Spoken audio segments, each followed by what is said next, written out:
Have you ever wondered what games you should keep or you should lose? Find out here at Purge Reviews. Have you ever wondered what games you should sell or you should use? Find out here at Purge Reviews. Find out on our top 10 list what games you cannot miss. Don't forget to subscribe to Purge Reviews.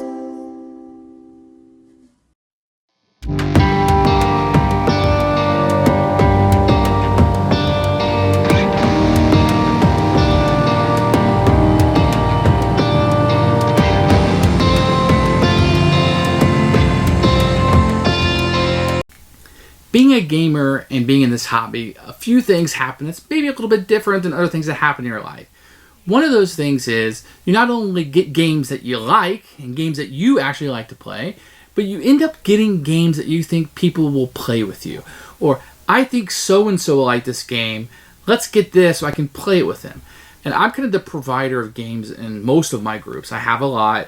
I play with a lot of what you would call non-gamers, even though they have weekly games they play with me. They don't buy games, they don't read The Geek, they don't go through that.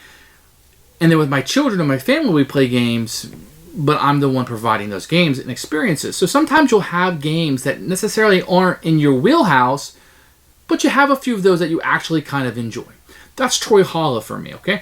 Trollhalla is a game that I really enjoy on a family level. I think this is a great little game to play if you want something light, you want to play with your kids or your family. This is a good one. I like that there's some dice rolling. People are familiar with that. A little bit of luck, but you still got your choices to make. You're putting 2 trolls out each round, but there's still a little bit of luck. People can screw you by moving the boat. Not necessarily screw you, but help themselves, right? And the scoring is pretty simple and straightforward. Getting the cows are worth the most points. Getting the goat is worth the least, but the goat gives you the biggest penalty or the bonus. So if you're going for that bonus, you're able to obtain that bonus. You're probably going to score more with goat. But if 4 of you or 3 of you are going after that goat bonus, that other person is probably going to win the game because 2 of you aren't going to get those points. And they're kind of cleaning house and everything else. But there's also this game where the game is taking you where you can't just get goats because there's too much other things going on, right? So the game is making some decisions for you because other people are going to be pushing the boat. And you don't necessarily get to put 2 or 3 guys on a boat. They're doing that for you. And what comes up, the spot, you really want to be the first spot, but the third one's available. You can't do anything to switch the spots or move it around. You can flip the boat sometimes if you have the right card, but that only takes you from second and third can switch and first and fourth can switch. Otherwise, it's a little bit light game. I had a lot of fun with it. I really liked it. The artwork is phenomenal. I think it's really funny. The facial expressions of the guy holding the pig just still cracks me up. I had a lot of fun with this one. I think that you're going to have to let yourself go a little bit and just kind of go with the flow. You're not going to center a night around this. Your gamer buddies aren't going to play this with Food Chain Magnet and think that they're equal. That's not going to happen. But it's a light family game, and I think we all have a need for that. So if you can find Trollhalla at a good price and you're wanting to add a family level game to your collection or get something new in your collection to play, I really think this could be one of them. I enjoyed it quite a bit. I'm going to recommend it to you, and I'm going to keep it in my collection, Trollhalla.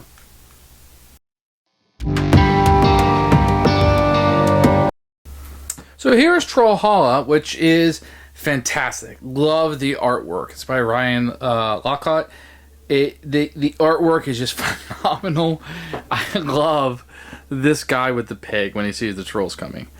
The pig is even reacting. Everybody has the same reaction. This guy just takes off running. This is just phenomenal. I'm sure it's some kind of inside joke that these trolls are coming. And I just have to point that out.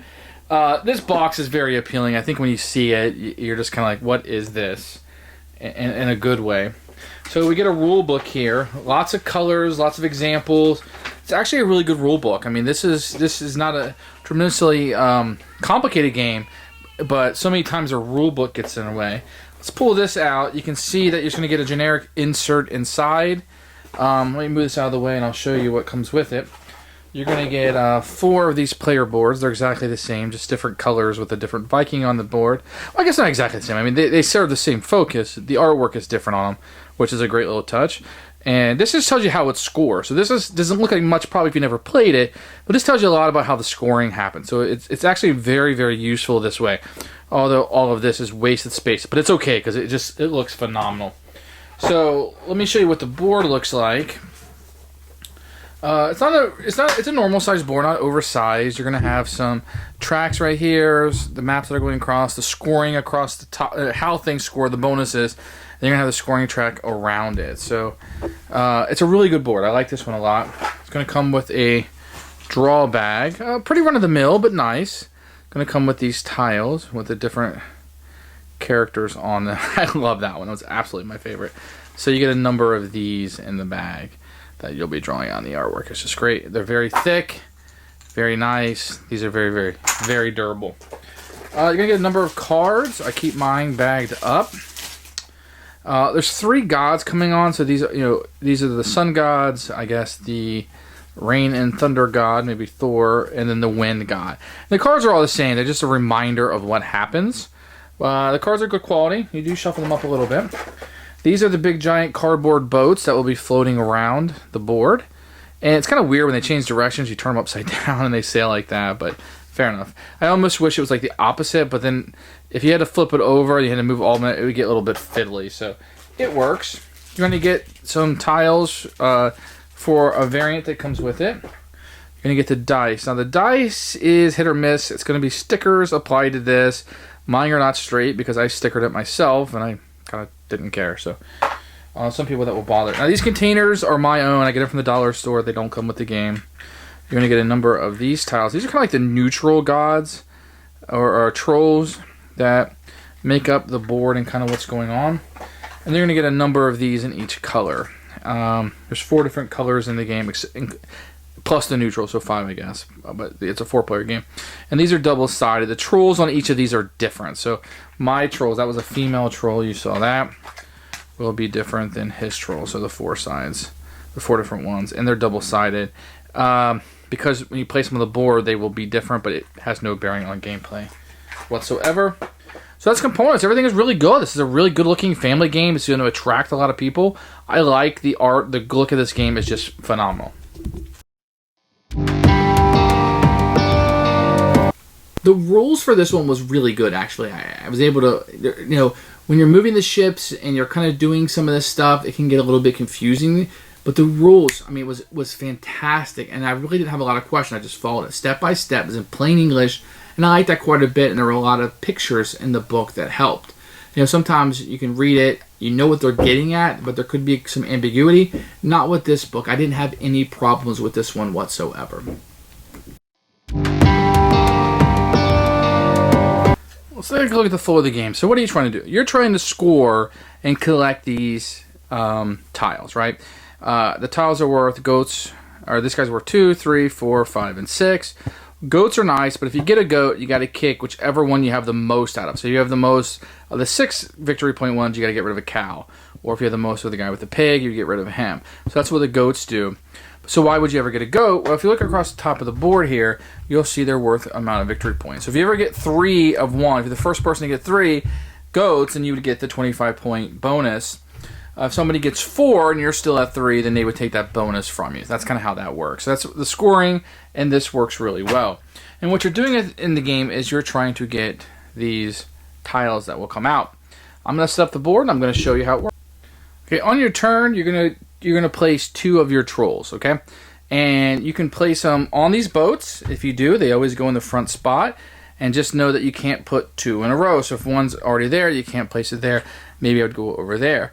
Or I can place it on one of these spots on the board. There's 3 different types. There's the sun, the wind, and there is thunderstorm. If you place on one of these, then you get to take the card that's like it. Okay? And what these do, if you get 2 of these, you can spend them. The +1 lets you place another troll on the board. 2 allows you to take these and flip the order. And the wind one will allow you to, if you wanted to, which would be to flip the ship, thus changing the order of the ship. So who was in first would now be in the back. And you just turn it upside down. So that's what these cards can do to kind of combat it. So when the boat fills up, it will move. But how does it move? It always moves to whichever spot has the most tokens. And when you place the tokens here, I couldn't place another one on top of my own. Somebody else would have to place on top. And then I could place as a third one. But I couldn't do 1, 2. I'd have to be like 1, 3, 5 or something. So it always moved the route of whichever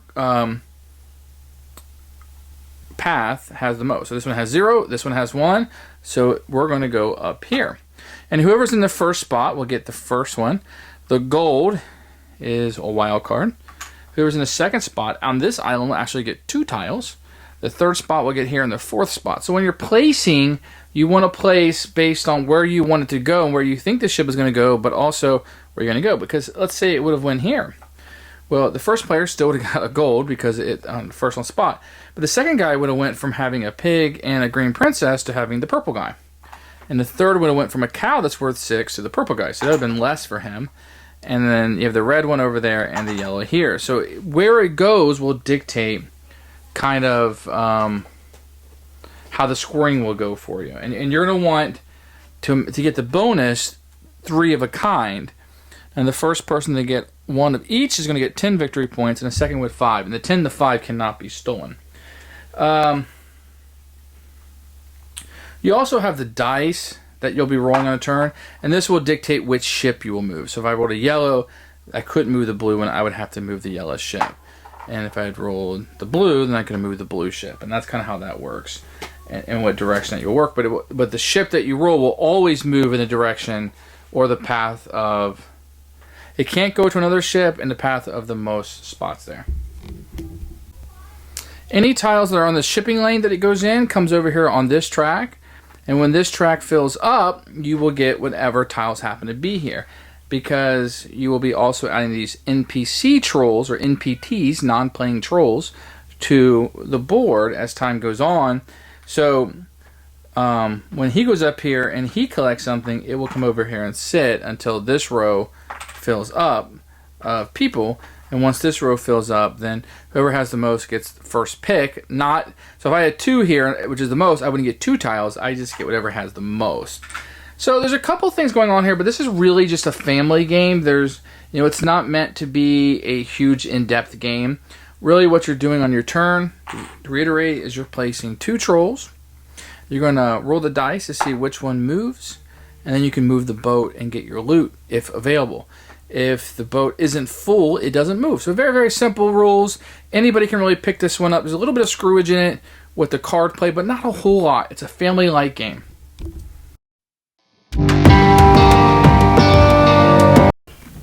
Who should buy this game? I'm going to leave this for family gamers or light gamers. If you're looking for something where you don't have to have total control and some things are outside of your control and you don't mind that, then I think this is a game that you can enjoy. I think if you're playing this with your children, 7, 8 and up, I think you'll have a lot of good times. I also think if you're playing with non-gamers, I think it's very easy. You're putting 2 trolls down a turn, you're rolling a dice to see how it moves. The only tricky part for them is going to be understanding how the boat moves, and it's not that difficult. Whichever path has the most trolls. If you really like gamers, you might want to take the bonuses out and just make it, you get 6 points for a cow, blah, blah, blah, and then build into it. But I don't think the bonuses is too much of a hurdle. Although I play games with people who've never played games before, and that could be a little bit of a hurdle. But otherwise, this is simple stuff. This is not going to be... If you're watching this video, you're not going to have a problem with this game whatsoever. I'm going to go ahead and recommend this one. This is a keeper. If you're at a con or something and you want to try a lighter game and you're not really sure about this one, try this one out. I think that you'll really, really enjoy it.